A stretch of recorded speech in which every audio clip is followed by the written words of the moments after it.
안녕하세요. 저는 40대이고 12살 아들을 키우고 있는 여자입니다. 평소 아들을 기다리며 사연을 듣곤 하는데요. 오늘은 저의 사연을 소개해드리고자 용기를 내어 사연을 적어 보내봅니다. 긴 이야기가 되겠지만 끝까지 함께 해주시겠어요? 남편과 전 맞선을 통해 만난 사이였어요. 무태안경 넘어 보이는 남편의 선한 눈빛이 참 좋았고 애써 신경 쓴 머리 따위는 중요치 않다는 듯 그 큰 손으로 무심코 넘겨버리는 그 모습도 참 좋았어요. 전 남편에게 첫눈에 반해버렸고 제가 사랑하는 사람이 저를 사랑해주는 그런 드라마 같은 상황은 일어나지 않더군요. 그럼에도 전 남편이 좋았고 저의 적극적인 구애에 남편과 전 연애를 시작하게 되었죠. 일방적인 마음으로 시작된 연애는 힘들었고 때론 슬펐지만 남편을 너무 사랑했기에 그 관계를 전 놔버리지 못했습니다. 그때 그런 관계 따위 놔버리고 가버렸어야 했는데 전 그렇게 하지 못했고 그렇게 2년을 만났죠. 처음 만날 때와는 달리 남편은 점점 마음의 문을 여는 듯했고 그렇게 몇 달이 흐른 뒤 남편이 청혼해 왔어요. 우리 결혼할래요? 2년을 만나면서도 말을 놓지 않던 남편에게서 들은 청혼. 전 펑펑 우느라 대답도 하지 못하고 고개만 끄덕였고 그런 저를 남편은 꼭 안아주더군요. 그렇게 시작된 결혼 생활. 꿈꾸던 생활과는 달랐지만 행복했어요.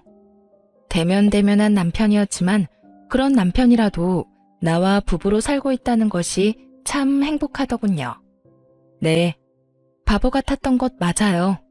하지만 그때 전 하루하루 저에게 마음을 붙여가는 남편의 모습을 지켜보는 행복함이 있었고 이윽고 저희 사이에 새로운 생명이 생겼다는 것을 알았을 때 비로소 남편은 정말 저의 가족이 되었습니다. 여보, 나 너무 기쁜 것 같아. 아니, 기쁘다. 행복해. 남편은 처음 저에게 말을 놓았고 저를 꼭 안아주었습니다. 그 후론 참 행복했어요. 꿈꾸던 결혼 생활이 시작된 듯한 기분이었죠. 남편은 언제 저에게 대면했냐는 듯 다정한 눈길과 말투로 저를 대해주기 시작했고 저 역시 남편에게 아낌없는 사랑을 주었어요. 그렇게 저흰 9년이란 시간 동안 참 행복했습니다. 사이가 좋아지고 난 후 단 한 번의 부부싸움도 없었을 뿐 아니라 언성 한 번 높이는 일이 없었어요. 그러던 어느 날 남편이 일이 바빠지기 시작하며 퇴근이 늦어지더라고요. 더불어 출장도 잦아졌고요. 남편은 저와 결혼하며 회사 생활을 그만두고 사업을 시작하게 되었었는데 그 사업을 조금 확장하기 위해 바빠진다는 말을 들었던 터라 별 대수롭지 않게 생각하고 있었어요. 그 당시 아들이 관심 있어 하던 축구에 재능을 보이며 아들의 뒷바라지를 하느라 바쁘기도 했지만 무엇보다 그렇게 생각했던 건 남편을 그 누구보다 믿었기 때문이었어요. 신혼 동안 대면했던 모습과는 달리 지난 세월 동안 남편은 다정한 남편이자 아들에겐 둘도 없는 친구이자 아빠였기에 전 더욱 의심이란 걸 할 생각도 못했던 거죠. 하지만 의심과는 별개로 늦어지는 퇴근과 잦은 출장에 섭섭해지는 마음이 드는 것은 당연했고 전 그런 마음을 남편에게 숨기지 않고 표현했어요. 저기 여보, 요즘 너무 늦는 거 아니야? 출장도 너무 잦고. 당신 회사 일 바쁜 거 잘 아는데 그래도 나 좀 섭섭해지려고 해. 저번 주 주말에도 출장 간다더니 또 이번 주 출장은 당신이 생각해도 너무한다고 생각하지 않아? 아, 나라고 이러고 싶어서 이러겠어. 그만큼 바쁜 걸 어쩌겠어. 다른 것도 아니고 회사 일인데 이런 것도 이해 못 해줘? 다른 이유 때문이 아니라 우리 가족 잘 먹고 잘 살자고 하는 일인데 조금만 더 참고 기다려줘. 그렇지 않아도 이번 일만 끝내면 좀 쉴 거야. 쉬면서 당신이랑 우리 금쪽 같은 아들이랑 시간도 많이 보내고 여행도 다니면서 말이야. 신경질적이던 남편의 말투는 어느새 다정하게 바뀌어 있었고 두 손으로 제 손을 감싸주며 저를 달래주고 있었어요. 남편의 그런 행동에 저는 도리어 남편에게 미안해졌고 더는 남편에게 투정 부리지 않고 제 할 일을 하며 시간을 보내고 있었죠. 새벽 일찍 나가는 남편의 아침밥상은 잊지 않고 챙겼고 아들의 지방 경기를 위해 장거리 운전도 마다하지 않으며 그렇게 가정을 위해 바쁘게 살았어요. 남편 역시 제가 섭섭하다는 말을 꺼낸 것이 마음에 걸렸는지 출장 스케줄은 따로 잡지 않았고 단지 늦는 날만 잦아질 뿐이었어요. 늦어지는 퇴근, 딱 그것만 아니라면 그야말로 완벽한 결혼 생활이었어요. 아들은 자신이 하고 싶은 축구에서 재능을 보이며 꽤나 즐기고 있었고 남편의 사업도 잘 풀리는 듯하고 저 또한 가정에서 힘쓰고 있었으니 그만하면 되었다 싶었죠. 비록 제 꿈과는 거리가 먼 그저 두 남자의 뒷바라지일 뿐이었지만 현재 제가 가정에 충실하고 힘쓰는 것이 저의 새로운 꿈이라고 생각하며 만족하며 살아가고 있었어요. 그 무렵부터였던 것 같아요. 제가 옆집 여자와 친분을 쌓아갔던 게 말이에요.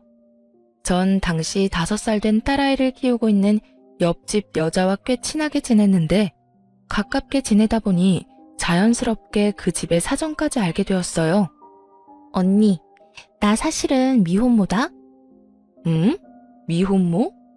그러면 애 아빠는 네가 애 낳았다는 사실을 모르는 거야? 응. 헤어지고 난 뒤에 나도 임신했다는 사실을 알게 됐어. 지울까 고민도 했었는데 도저히 지울 수가 없더라고. 그래서 그냥 낳았지 뭐. 사실대로 밝히지 그랬어. 헤어지고 바로 알았으면 다시 잘 될 수도 있었을 텐데. 그럴 만한 일이 좀 있었어.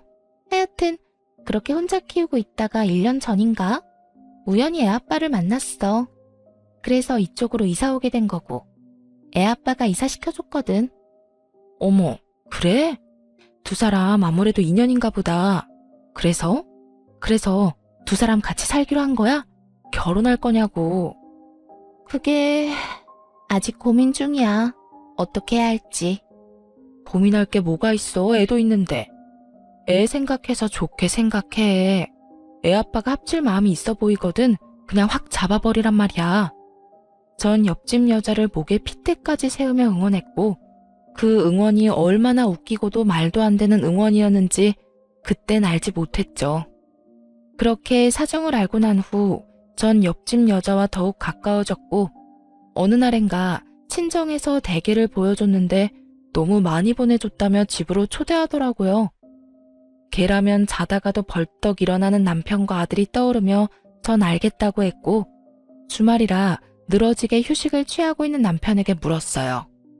여보, 옆집에서 대게 먹으러 오라는데 당신 갈 거지? 뭐? 옆집에서? 친정에서 대게를 보내줬는데 너무 많이 보내줬다고 오늘 저녁에 집으로 오라고 하더라고. 당신 걔 좋아하잖아. 이참에 인사도 할 겸 같이 가자. 전 남편의 팔을 잡아 끌었고 남편은 그런 저의 손길을 살짝 뿌리치며 피곤한 얼굴을 지어 보이더라고요. 에이, 나 피곤해. 그리고 그런 자리 나 불편해하는 거 알잖아. 난 그냥 집에서 좀 잘 테니까 나 말고 대기라면 환장하는 아들만 데리고 다녀와. 그래? 하긴 당신 요즘 많이 바쁘긴 했어. 그러면 알아서 좀 챙겨 먹어. 알겠지? 내 걱정은 말고 다녀와. 그렇게 남편만 두고 아들과 함께 찾은 옆집엔 식탁 한가득 대게가 올려져 있었고 남편을 닮아 게를 좋아하는 아들과 애아빠를 닮아 게라면 사족을 못 쓴다는 옆집 딸은 먹는 사람조차 군침이 돌게 맛있게 먹어주었어요. 만족스러운 식사가 끝나고 아이들은 아이들끼리 어른은 어른끼리 시간을 내고 있었죠. 대화가 잘 통하던 탓에 시간은 속절없이 흐르고 있었고 어느새 시계바늘이 9시를 향하고 있다는 것을 깨달은 전 황급히 집으로 돌아가기 위해 아들을 불렀어요. 제 목소리가 작진 않았을 텐데 무슨 일인지 아들은 대답조차 없었고 저와 옆집 여자는 아이들이 놀고 있는 방으로 향했죠. 방에 가까워질수록 다투는 소리가 들린다 싶더니 아니나 다를까 두 아이는 다투고 있었어요. 너희 뭐해? 왜 싸우고 있어? 저의 물음에 아들은 이렇게 말하더군요. 엄마, 이거 우리 아빠 손수건이잖아. 우리 아빠 손수건이 여기에 있어서 내가 가져가서 아빠 주려고 했는데 얘가 계속 자기 아빠 거라고 못 가져가게 하잖아. 이렇게 말한 아들은 손수건을 더욱 꽉 쥐었고 전 그 손수건이 왜 여기에 있어 라고 말하며 아들의 손에서 손수건을 뺏으려는 순간 설마 남편의 손수건일까 했던 제 생각은 순식간에 바뀌었어요. 아들이 쥐고 있는 손수건은 남편의 손수건과 똑같더군요. 그 손수건, 아들이 용돈을 모아 남편의 생일 선물로 준 것이었던 터라 모양을 정확히 기억하고 있었거든요. 뭐 널리고 널린 손수건 중 똑같은 것이 있을 수도 있긴 하지만 남편의 손수건은 아들이 시댁인 시골에 내려갔을 때 5일장이 열린 장터에서 산 촌스러운 손수건이었던 터라 그 상황이 의아했어요. 백화점도 아닌, 그렇다고 마트도 아닌 시골 장터 5일장에서 산 촌스러운 손수건을 두고 싸우는 상황이라니. 솔직히 속으로 많이 당황스러웠지만 옆집 아이와 아들의 싸움을 멈추는 게 우선이었기에 아들에게 애써 상황을 잘 설명해 주었죠. 아들, 이건 아빠 손수건이랑 똑같긴 한데 아빠 손수건은 아니야. 여기 동생 아빠 손수건이라고 하잖아. 그러니까 아빠랑 아저씨랑 손수건이 똑같은 그런 상황인 거지. 우리 아들이 충분히 헷갈릴 수 있는 상황이었고 이젠 아니란 걸 알았으니 어떻게 해야 할까? 저의 설득에 아들은 손수건은 동생에게 건네주었고 저흰 집으로 돌아왔어요. 집으로 돌아온 저는 방금 일어났던 상황을 남편에게 말해주었죠. 여보, 방금 옆집에서 뭘 봤는 줄 알아? 뭔데? 당신 손수건. 왜 있잖아. 우리 아들이 당신 생일이라고 용돈 모아서 사줬던 그 촌스러운 손수건. 그 손수건이랑 똑같은 손수건이 옆집에 있지 뭐야? 우연이라고 해야 할지 인연이라고 해야 할지 그 촌스러운 손수건 구하려고 해도 구하기도 힘든 손수건을 어디서 구했는지. 그러게 신기한 일이네. 그거 5일장에서 산 거 아니야? 여기에도 팔아? 비슷한 게 있을 리가 없는데. 신기하네. 그러니까 완전 똑같더라니까. 나도 순간 당황했지 뭐야. 그렇게 손수건 사건은 기억 속에서 사라지고 있었어요. 그날 이후 전 늘 그렇듯 소득 없이 바쁨의 연속이었고 그날 역시 축구 교실에 아들을 데려다 준 후 그 근처에서 잠시 볼일을 보고 있었어요. 주어진 시간이 여유롭지 않았던 터라 급하게 볼일을 보고 있는데 축구 선생님께 전화가 오더라고요. 아들이 발목을 삐끗한 것 같은데 빨리 병원에 가봐야 할 것 같다고요. 급하게 아이를 데리고 병원에 갔고 오른쪽 발에 깁스하고 병원을 나올 수 있었어요. 엄마, 아빠 보고 싶어. 전화해서 빨리 오라고 하면 안 돼? 이런 말을 하는 아들이 아닌데 아파서 서러운 것인지 놀라서인지는 모르겠으나 아빠가 당장 보고 싶다고 하더라고요. 그래서 전 알겠다고 하며 남편에게 전화를 걸었고 남편은 전화를 받지 않더군요. 아들은 입술까지 삐죽이며 섭섭함을 표현했고 전 그런 아들을 달래며 집으로 향했어요. 그렇게 저흰 집에 도착했고 주차장에서 내려 엘리베이터를 타려는 순간이었어요. 닫혀가던 엘리베이터가 저희로 인해 다시 열리고 거기엔 남편이 서 있는 것이 아니겠어요? 아들은 한 발로 폴짝폴짝 뛰며 기뻐했고 남편은 그런 아들을 보며 당황한 기색이 역력하더군요. 저 역시 당황스럽기는 매한가지였어요. 여보, 이 시간에 웬일이야? 전화는 받지도 않더니. 전화했었어? 몰랐네. 피곤해서 일찍 들어왔어. 그런데 애 발은 왜 이래? 다쳤어? 남편은 아들의 발을 보며 물어왔고 전 이유를 설명해주며 대화를 나누고 있을 때였어요. 엘리베이터는 어느새 저희가 사는 층에 도착해 있었고 문이 서서히 열리고 있었죠. 그 순간 저희의 정면에 보이는 옆집 여자아이가 뛰쳐나와 남편에게 와락 안기는 아주 황당한 상황이 눈앞에 펼쳐졌어요. 아빠! 상황보다 더 황당한 말과 함께요. 어느새 남편의 바짓가랑이를 움켜쥔 아이는 남편의 다리에 얼굴을 비비며 애교를 부리고 있었고 그런 상황이 납득이 될 리 없는 아들이 아이를 밀치며 고함을 질러댔어요. 우리 아빠야. 우리 아빠라고. 너 저리 비켜. 정말 정신이 하나도 없더라고요. 화가 나 씩씩거리는 아들, 그런 아들에게 밀쳐져 울음을 터뜨려버린 옆집 아이, 그리고 그 두 사람과 함께 저의 눈치까지 살피는 남편. 전 아무 말도 행동도 하지 못하고 있었고 눈치를 살피던 남편이 옆집 딸을 안아 올리더군요.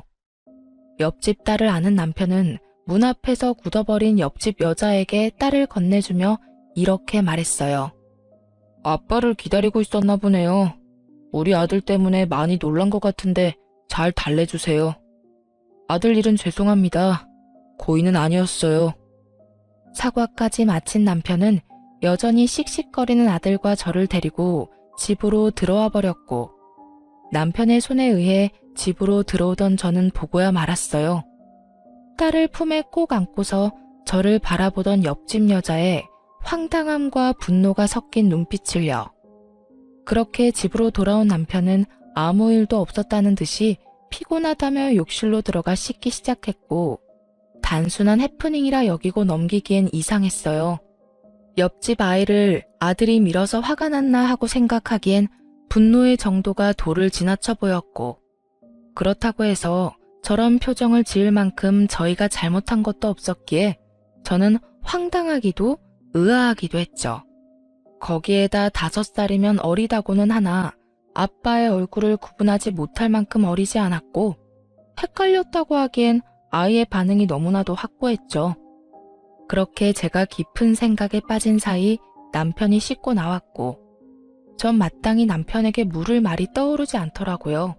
그저 이상한 의문뿐인 상황에서 섣불리 말을 꺼냈다간 저만 이상한 사람으로 몰릴 것이 뻔했고, 남편은 태연하게 로션까지 바르며 잘 준비하고 있었으니 집요하게 묻기가 좀 그랬어요. 그래서 전 왜인지 모르는 불길한 예감에 옆집을 살피기 시작했습니다. 다음날 부상 때문에 아들은 며칠 쉬는 기간을 가지기로 했고, 전 옆집으로 찾아갔어요. 어제 상황도 그러했으니 무엇라 말하는지 듣고 싶었던 마음이 컸으니까요. 옆집 여자는 어제와는 달리 반가운 얼굴로 저를 맞으며 상황을 설명하기 시작하더군요. 어머, 언니 왔어? 어제는 많이 놀랐지. 나도 어제는 딸이 오니까 앞뒤 생각도 못하고 화가 나서 아무 말도 못했는데 진정이 되고 나니까 다 우리 잘못이더라고. 미안해. 우리 딸이 어제 아빠 온다고 온종일 기다렸거든. 그래서 현관문 앞에서 기다리고 있었던 거고. 그렇게 기다리고 있는데 엘리베이터 문이 열리고 성인 남자가 보이니까 제대로 보지도 않고 아빠라고 생각했는가 보더라고. 정말 미안해, 언니. 웃기게도 안심이 되더라고요. 그 순간 여자의 말을 정말로 믿었던 것인지 아니면 믿고 싶었던 것인지. 자세히 당시의 마음까지 기억나진 않지만 확실한 건 안심이란 걸 했다는 것이었어요. 아니야, 그럴 수 있지. 어제 많이 놀랐겠다. 자다가 울진 않았어? 애들 많이 놀라면 자다가 깨서 울곤 하잖아. 아니, 나도 걱정했었는데 다행히 그러진 않았어. 아이의 상태를 확인한 후 그 뒤로 나눈 대화는 평소와 같았어요. 애들 크는 이야기, 저녁 반찬 이야기 등등. 제가 경계를 늦추고 안심하며 대화를 이어나가는 순간 차량 입찰을 알리는 알림이 울렸고, 저는 자연스럽게 고개를 돌려 인터폰으로 시선이 향하게 되었어요. 언니, 그이 오나 보다. 그렇지 않아도 오늘 온다고는 했었는데 이렇게 일찍 올 줄은 몰랐네. 미안한데 다음에 또 이야기 나누면 안 될까? 오늘 중요하게 나눌 이야기가 있어서. 알겠어. 그럼 가볼게.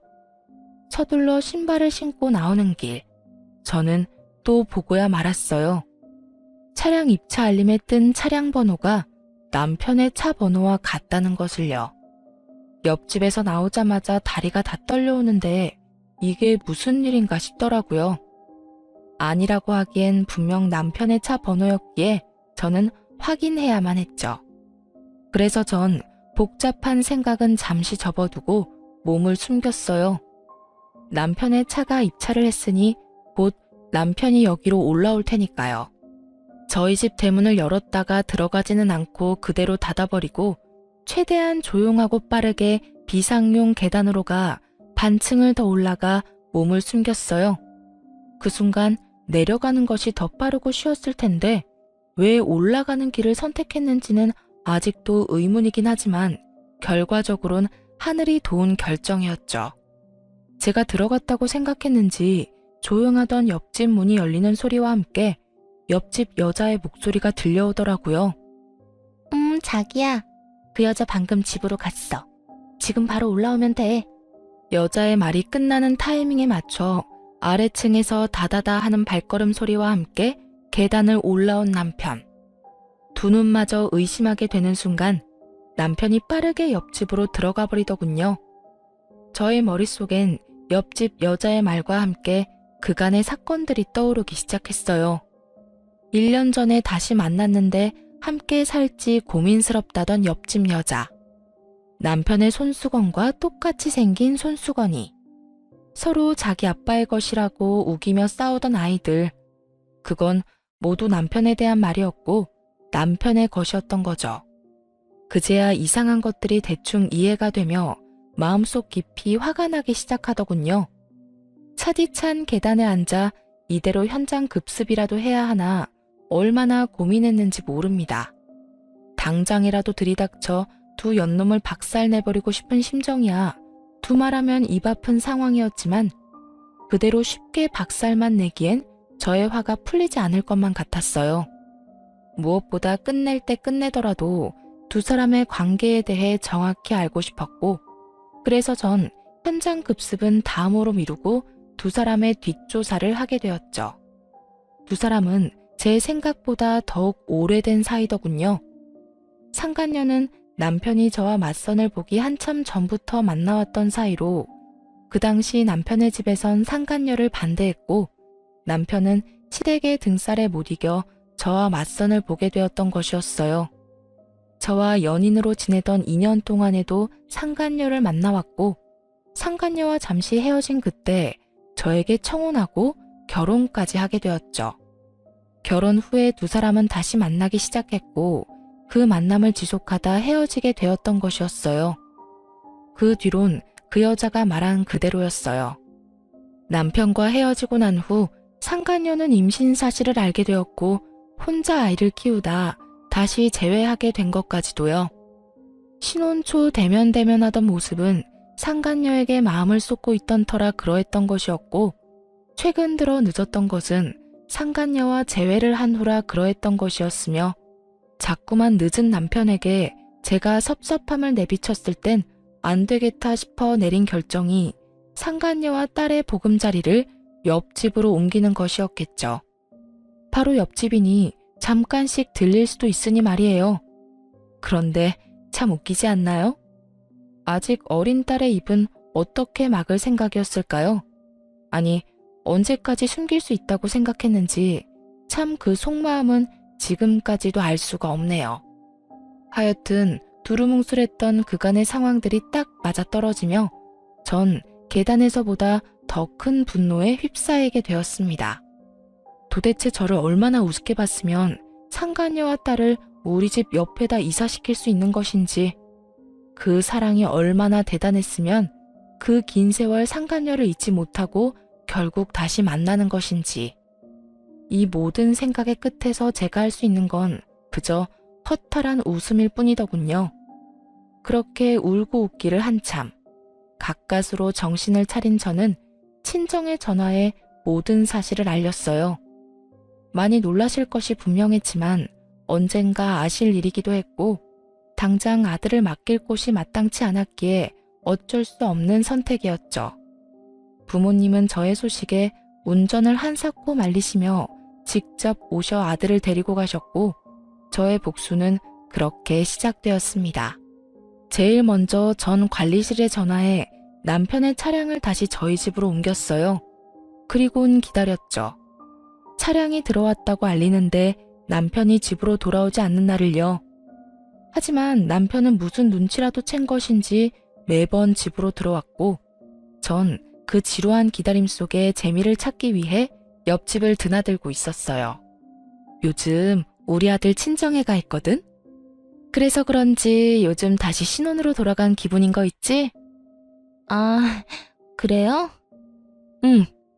남편도 평소보다 더 다정해지기도 하고 스킨십도 많이 하기도 하고.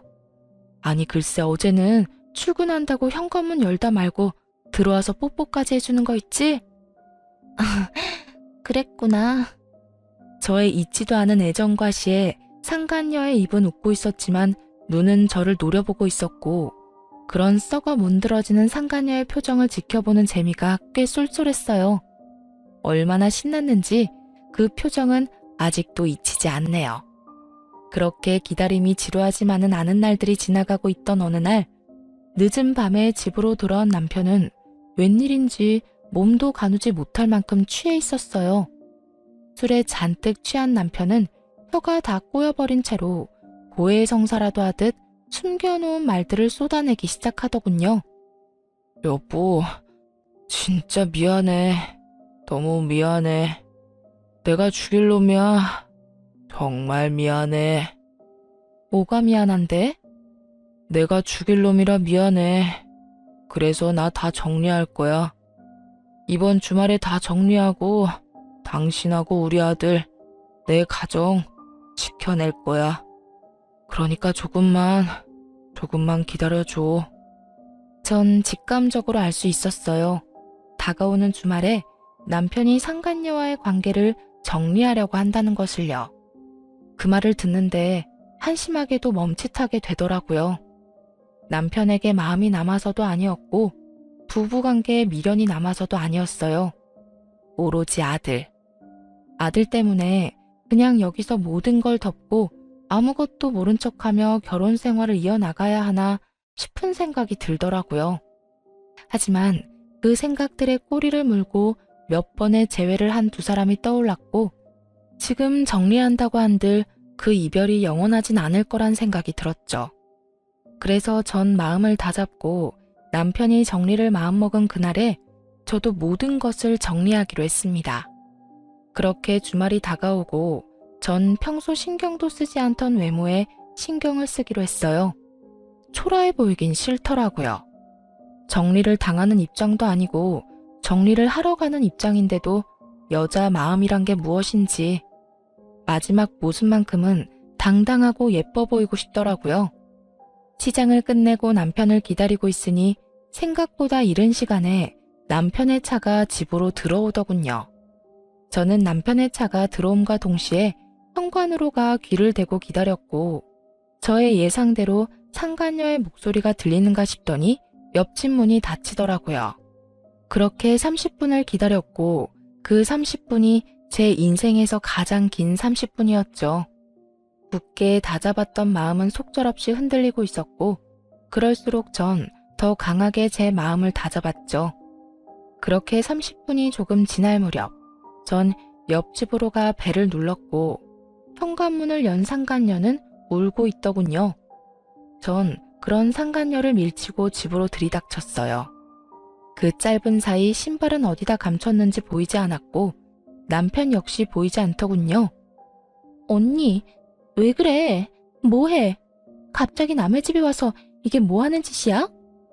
상간녀는 고함을 지르며 저를 말리려고 애썼지만 이미 눈이 돌아버린 저는 그런 상간녀를 밀치고 남편을 찾기 시작했어요. 안방에도 화장실에도 없던 남편은 아이의 방에서 다리를 떨며 침대에 앉아 있었고 벌컥 문을 열어젖힌 저와 딱 마주치게 되었죠. 전 한심한 꼴의 남편을 그저 바라보았고 그런 저를 본 남편은 저에게 득달같이 달려와 저를 붙잡고 변명을 하기 시작했어요. 여보, 내가 설명할게. 내가 설명할 수 있어. 전부 오해야. 정말이야. 당신이 생각하는 그런 거 아니니까 제발 내 말 좀 들어봐. 제가 어디에서부터 어디까지 알고 있는지 전혀 알지 못하는 남편은 급하게 성의조차 보이지 않는 말들을 변명이라고 쏟아내고 있었고 상간녀는 그 모습이 못마땅한지 소파에 팔짱을 끼고 앉아 있더군요. 나 다 알고 있어. 이미 당신이랑 저 여자랑 예전부터 만났다는 것도 최근에 다시 만나기 시작했다는 것도. 나 다 알고 있다고. 그것뿐인 줄 알아? 두 사람 사이에 5살 된 딸까지 있다는 것도 다 알고 있어. 그런데 뭐가 오해인데? 내가 한 말 중에 내가 잘못 알고 있는 게 단 하나라도 있어? 있으면 말해봐. 기회 줄 테니까. 제 말에 남편의 얼굴이 사색이 되며 눈빛이 속절없이 흔들리고 있더군요. 그것도 잠시 남편은 제 손을 감싸주며 이렇게 말했어요. 나 정말 오늘 이 사람이랑 정리하려고 했어. 그래서 여기 있었던 거고. 정말이야, 믿어줘. 그러셨어? 응, 조만간 이 사람 이사도 갈 거고 이사 가면 2번 다신 나하고 엮이는 일은 없을 거야. 그렇게 정리되고 나면 우리는 아무 일도 없다는 듯이 예전처럼 돌아갈 수 있어. 내가 정말 잘할게. 당신하고 우리 아들한테 정말 잘할 거야. 가정에 충실한 남편이 될 자신 있어.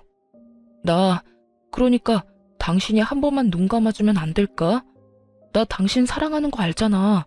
나 이제 당신밖에 없어. 그토록 원하던 말이었는데 지금 이 순간에 소원하던 말을 듣게 되니 그 기분 참 더럽더군요. 이런 상황이 돼서야 저밖에 없다고 저를 사랑한다는 말을 짓거리다니. 남편이란 인간도 참 대단하지 않나요? 남편의 어이없는 고백에 상간녀는 소리내어 웃더니 이내 오열을 하며 괴성을 지르기 시작하더라고요. 이러려고 날 찾아낸 거야? 이렇게 또 비참하게 버리려고? 이럴 거면 날 찾지 말았어야지. 이렇게 또 버릴 거면 그냥 딸하고 살게 뒀어야지. 숨어서 잘 살고 있는 사람 찾아내서 희망이란 희망은 다 심어놓고 어떻게 날 또 버릴 수가 있어? 네가 인간이야? 그래요. 남편과 헤어진 후 임신 사실을 안 상간녀는 2번 다신 남편과 재회하지 않을 심산으로 서울에서 떨어진 곳에 숨어 지내고 있었고, 그런 상간녀를 찾아낸 건 다름 아닌 남편이었습니다. 흥신소를 통해서도 어떻게 재회했는지까진 알 수 없었는데 실상은 그러했던 거죠. 상간녀의 말에 남편은 고개를 숙이며 눈물을 흘렸고, 전 그 사랑 참 대단하다는 생각이 들며 오만 생각이 다 스쳐가더군요. 그렇게 전 할 말을 잃었고 그 울음소리뿐인 정막을 깬 건 다름 아닌 남편이었어요. 저기 여보, 저 사람 그냥 저대로 살게 두면 안 될까? 이 집에서 말이야. 그게 무슨 말이야? 저의 물음에 남편은 무릎을 꿇었고 저의 바지가랑이를 붙잡으며 못다한 말을 이어나가더군요. 나 당신하고 이혼은 절대로 하고 싶지 않아. 그런데 그렇다고 해서 저 사람이랑 내 딸, 그 2사람을 또 버릴 수도 없을 것 같아. 그러니까 우리 옆집에 살게 하면서 내가 가끔씩 들여다보면 안 될까? 저 사람이랑 정을 나눈다거나 애정을 쏟겠다는 게 아니라 그저 가끔 잘 있나 그것만 좀 확인이라도 하고 싶어서 그래. 제발. 이 무슨 쓰레기 같은 말인지 모르겠더군요.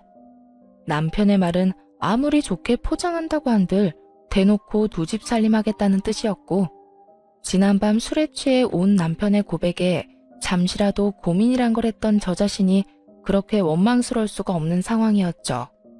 전 무릎을 꿇고 앉은 남편의 뺨을 있는 힘껏 내리쳐버렸어요.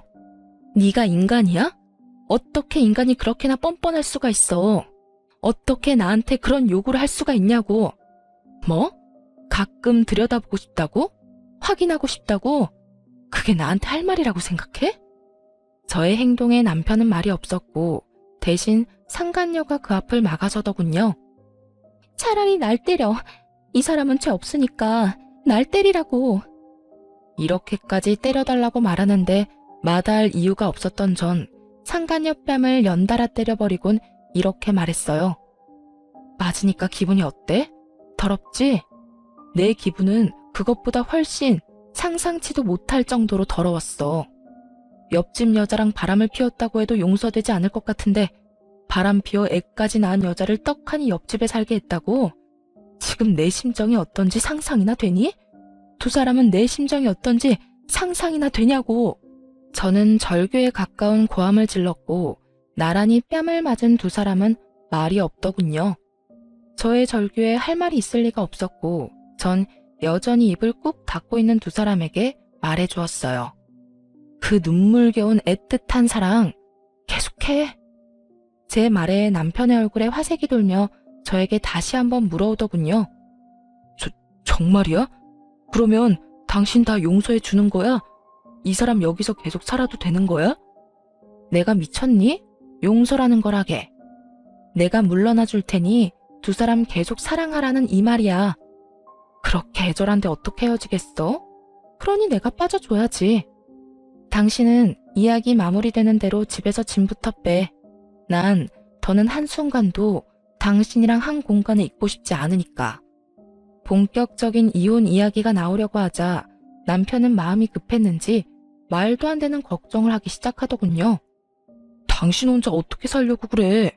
우리 아들은 어떻게 하고? 그러지 말고 한 번만 다시 생각해줘. 내가 다 잘못했다니까? 이 얼마나 웃기는 걱정인가요? 잘못을 저지른 남자들은 왜 하나같이 자신이 없으면 여자들이 죽지 못해 살 것이라고 생각들을 하는지 도무지 이해되지 않았는데 제 앞에도 이해 안 되는 인간이 있더라고요. 잘못이고 나발이고 다 필요 없으니까 당장 짐 빼. 알겠어? 그리고 회사로 들어가던 투자금도 더는 기대하지 마. 나하고 이혼하는 마당에 우리 아빠가 당신한테 투자할 이유가 없잖아? 그러니까 그 되지도 않는 내 걱정은 그만하고 회사 걱정이나 해. 남편의 사업은 아빠의 투자로부터 시작된 것이었어요. 가난한 집안의 장남이었던 남편은 집이 가난한 대신 능력은 출중했죠. 그런 남편을 좋게 봤던 아빠는 저에게 남편을 소개시켜 주었고 아빠의 소개로 저는 남편을 알게 되었던 것이었어요. 아빠의 경제적 지원으로 그간 많던 고비를 넘기며 회사를 키웠던 것인데 투자가 없어진다면 그 뒤의 상황은 불보듯 뻔했죠. 조금 전까진 죄인도 그런 죄인이 없더니 투자금 이야기가 나오니 남편의 그런 모습은 온데간데 없이 사라지고 눈에 불을 켜며 노발대발 따지기 시작하더군요. 그런 말이 어딨어? 그러면 회사는 어떻게 하라고?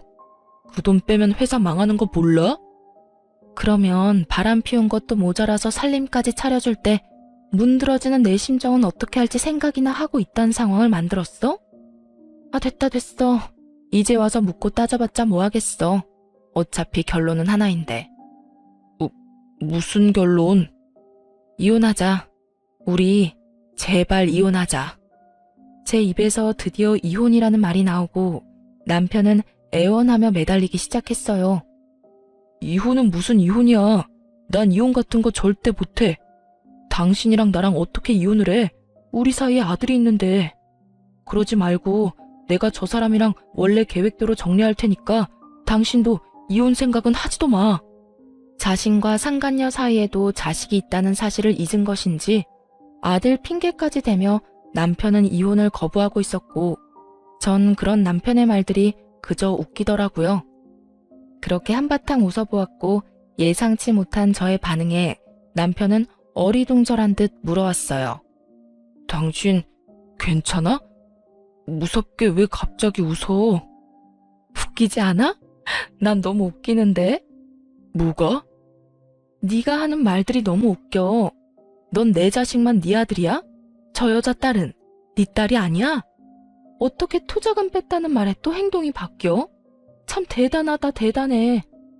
급한 상황이 맞긴 했죠. 사업 확장은 그저 늦게 퇴근하기 위한 핑계가 아닌 실제로 일어나고 있는 일이었고 그랬기에 남편의 사업장에 그 어느 때보다 아빠의 투자금이 절실할 때였으니까요. 전곡이 찔려버렸는지 남편은 말까지 더듬으며 변명하고 나서더군요. 투자금 때문이 아니라 정말로 당신을 사랑해서 그런 거라니까. 전 이제 진짜 그만하고 싶다는 생각이 들었고 다시 한번 남편에게 말했습니다. 사랑은 저 여자랑 많이 하고 우린 이혼해. 진심이고 당신이 무슨 말을 어떻게 하든 난 흔들리지 않을 거야. 그러니까 이럴 시간에 앞으로 어떻게 살지 그 고민이나 해. 그러면 법원에서 봐. 저는 이혼을 통보하고 나와버렸고 이혼 소송을 하게 되었어요. 전 생각보다 많은 재산 분할과 함께 두 사람분의 위자료를 받으며 이혼하게 되었고 전 남편의 회사는 제 예상보다 빨리 무너져 내렸어요. 돈이 많이 필요로 하던 시기에 전액 회수한 투자금이라 그 큰 돈을 메꾸려 사방팔방으로 다니며 애쓰는 듯 했지만 그런 노력에도 불구하고 결국 전 남편의 회사는 망해버렸죠. 남은 재산 역시 빚마금으로 다 날리고 말았다는 소식을 전해 들을 수 있었어요. 옆집은 이혼 소송이 진행되는 사이 빠르게 이사를 하였는데요. 그 두 사람이 어디로 떠나버렸는지에 대해선 궁금하지도 않았는데 전시모가 참 친절하게도 전화까지 걸어 알려주더라고요. 너 여기 누가 와서 지내고 있는 줄은 아니? 제가 굳이 알아야 하나요? 당연히 알아야 하지. 네 남편이 여기 와 있는데 네가 알아야지 또 누가 알아야 한다는 말이니? 남편 아니라 전 남편이겠죠. 전 남편이니 굳이 알 필요도 없을 뿐더러 궁금하지도 않아요. 그렇게 야박하게 굴지 말고 내 말 좀 들어보렴. 요즘 내가 얼굴을 들고 다닐 수가 없다. 장가 잘 갔다고 온 동네에 소문이란 소문은 다 돌았는데 갑자기 저렇게 내세울 거 없는 여자랑 애까지 안고 와서 사는데 내가 얼굴을 들고 살 수 있겠니? 그래서요? 그래서요는 무슨 그래서요야. 네가 다시 우리 아들 데리고 가야지. 저 여자랑 딸은 내가 어떻게 해서든 떼낼 테니까 네가 우리 아들 좀 다시 데리고 가라. 아들 혼자 올라가는 것보다 네가 내려와서 데리고 가는 게 여러모로 보기 좋지 않겠니? 이 와중에도 자신의 체면을 생각하는 전시모의 말을 듣고 있는데 참으로 어이가 없더군요. 어떤 생각으로 살면 저런 말을 아무렇지 않게 내뱉을 수가 있는 것인지 그 머릿속이 다 궁금해지는 지경이었어요. 그럴 거였으면 애초에 이혼 따윈 하지 않았겠죠. 돈 쓰고 시간 써가며 소송까지 한 이혼이에요. 그렇게 힘들게 한 이혼인데 제가 미쳤다고 거기까지 내려가서 그 인간을 다시 데리고 오겠어요? 바람 피운 것도 모자라서 애까지 있는 파렴치한 놈을요? 저는 욕이라도 하고 싶은 마음을 겨우 억누르며 말했고 그런 제 말을 들은 전시모의 입에서 나오는 말들은 너무나도 주옥 같아 가관일 수밖에 없더군요. 잘 생각해보려무나. 내 아들이 바람을 왜 피웠겠니? 왜 그 여자를 못 잊었겠어? 다 네 잘못이지 않겠니? 네가 내 아들 마음만 잘 잡고 살았어도 이런 일이 있었겠어? 남편 마음 하나 잡지 못한 것이 어디서 다 내 아들 탓만 하고 있어? 말이야 바른 말이라고 싫다고 하는 걸 겨우 설득해서 결혼시켰으면 그 다음부턴 네가 알아서 했어야지. 내 말이 틀리니? 같은 여자로서 그게 할 말이에요? 제 탓이라뇨. 바람 피운 사람이 잘못이지 믿고 있다가 뒤통수 맞은 사람이 무슨 잘못인가요? 그렇게 마냥 믿고만 있으래? 기가 막혀서 진짜 궁금해서 물어보는 건데 그렇게 당당한 어머님은 아버님이 옛 여자랑 다시 만나서 애까지 낳고 옆집에서 두 집 살림한다고 하면 그저 참고 살 수 있어요? 넌 무슨 그렇게 재수없는 말을 하니? 그러니까요. 나도 마찬가지예요. 본인도 못 참고 못할 일을 왜 나한테 요구하는지 모르겠는데요. 상상만 해도 재수없는 그 상황을 실제로 겪어냈는데 다시 잘 살아볼 생각을 한다면 그건 내가 미친년이죠. 그렇지 않나요? 저기 그러지 말고 잘 생각해보거라. 내려오는 게 정 안 되면 굳이 내려오지 않아도 돼. 아니 다 필요 없고 이혼했으니까 다신 연락하지 마세요. 연락받는 것도 오늘이 마지막이니까. 너 정말 끝까지 이럴 거야? 사과 한마디 없이 끝까지 당당한 전시모의 말을 듣고 있는데 도대체 왜 내가 이런 인간이랑 시간 낭비를 하며 통화를 하고 있나 깊은 회의감마저 들더군요. 그래서 전 모질게 할 말을 다하고 전화를 끊어버렸어요. 네, 끝까지 이럴 거고요. 저한테 이럴 시간에 아들한테나 신경 쓰세요. 그 잘난 아들 쫄딱 망해서 내려간 건 전혀 모르죠? 당연히 동네 사람들도 모를 테고 소문나는 건 시간 문제일 텐데 망신도 그런 개망신이 또 없겠네요. 그러니까 이럴 시간에 입단속이나 잘 시키고 새로운 가족들이랑 가난에 허덕이면서 잘 사시라고요.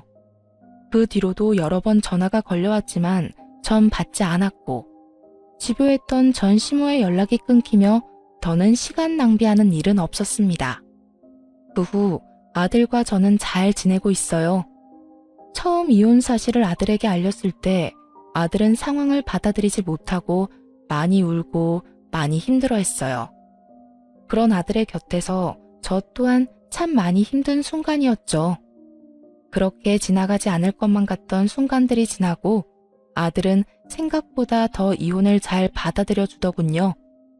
이혼을 하고 초반엔 아빠를 찾는 아들 때문에 전 남편이 가끔 아들을 보러 오는 일이 있었어요. 하지만 사는 것이 힘들긴 한 것인지 아니면 상간녀의 눈치가 보이는 것인지 그 드물게 오던 발길을 끄는 지도 오래되었네요. 연락마저도 끊겼고요. 다행스럽게 그 시기에 맞물려 아들도 전보다 자주 아빠를 찾진 않더라고요. 어느새 아들은 12살이 되었어요. 여전히 축구를 잘하고 또 여전히 제 눈에는 제일 잘생긴 왕자님이랍니다. 그런 아들에게 이른 사춘기가 지나는가 싶어 안심했더니 그건 사춘기도 아니었더라고요. 요즘 하는 행동을 보면 말이에요. 그래서 요즘 저희 모자는 주말마다 이곳저곳을 다니고 있어요. 틈만 나면 휴대전화를 붙잡고 있는 아들과 눈을 마주하기 위해 캠핑을 다닐 때도 있고요. 조금은 격양된 아들의 마음을 진정시켜주기 위해 낚시를 갈 때도 있고요. 가자고 하면 귀찮다고 하며 안 간다고 툴툴대면서도 막상 가서 저보다 더 즐거워하곤 한답니다. 최근 들어 낚시를 갈 때면 누가 더 많이 잡나 내기를 하곤 하는데요. 현재 스코어가 제가 2, 아들이 0인 터라 이번만큼은 무슨 일이 있어도 저를 이겨보겠다고 유튜브까지 찾아보고 있는 거 있죠? 그 모습이 얼마나 사랑스럽고 귀여웠는지 몰라요. 그 귀엽고 사랑스러운 모습을 보여준 보답으로 이번만큼은 저도 져주기 위해 덜 잡아보려고 하는데 그게 마음처럼 잘 될지는 모르겠네요. 잘 되는 날은 먹이 없는 바늘에도 낚이는 것이 물고기이니까요. 아들에게 아빠의 빈자리란 제가 감히 생각도 하지 못할 정도로 크기 때문에 걱정이 앞섰던 것은 사실이에요. 하지만 그런 이유로 결혼 생활을 유지했다면 결국 저도 저지만 아들 역시 불행했을 테죠. 그래서 저는 결정을 내렸고 아들도 저도 생각보단 더 잘 이겨내고 있어요. 하루가 다르게 자라는 아들과 함께 앞으로 남은 날들도 잘 살아보려고 합니다. 다들 응원해 주실 거죠? 이로써 저의 긴 사연은 끝이 났습니다. 제 사연 들어주신 분들 감사합니다. 좋은 하루 되세요.